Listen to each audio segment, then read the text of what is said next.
Another day, another dollar, my father used to say as he went to the office. The last few months, the last 9 months, the days have brought for most people the concern of potentially lost employment and straitened circumstances. And we all ought to know, in pandemic or out of pandemic, that no amount of dollars can ever buy back the day. Some people are saying that 2020 will be a year to write off, as if in due course we could make back our losses or even forget about them. Unfortunately, there isn't such an easy remedy to the spiritual and the emotional toll of anxiety, of loneliness, of the impossibility of escape. There is no buying back the time that has been lost between families, between grandparents and grandchildren, between friends. There is no recompense for the loss of our loved ones. The pandemic has reminded us of our fragility, our vulnerability in the face of fortune and its caprice.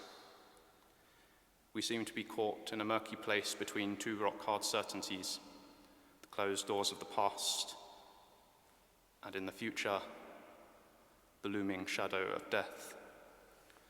While we're in the midst and even in the prime of life, we've seen that death can take us quite unsuspectingly. And even if it's not death, then those relationships and those projects which seem to give life its value are liable to be snatched away at any moment. Vanity of vanities, says the preacher. All is vanity. Tradition has it that Jesus Christ, the Son of Man, who was also Son of God, was born in a cave where the beasts of burden were kept. He was born, that is to say, on the edge between the earth and the underworld, poised like we are between the land of the living and the realm of the dead.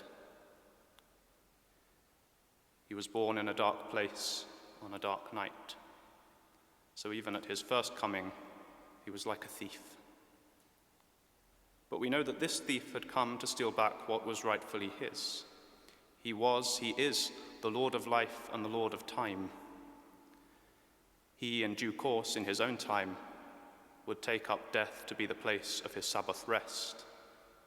And at his rising, he would inaugurate for us a bright new week. Tonight we call this Jesus the key. He undoes our chains.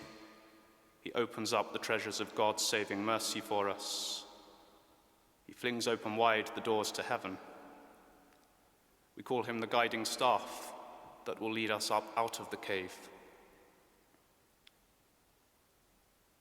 But we have to be willing to receive the gifts that he unlocks.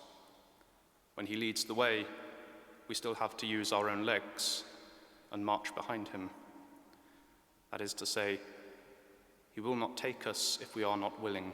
We have to own the freedom that he holds out to us.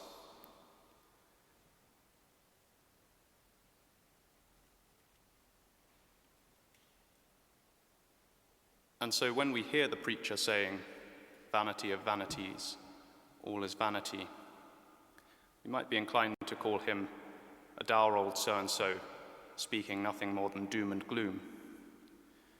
But actually, if we listen and if we realize, if he strikes our hearts and makes us see that we are wretched, that we are missing something, in pandemic or out of pandemic, just then, maybe it won't all have been in vain.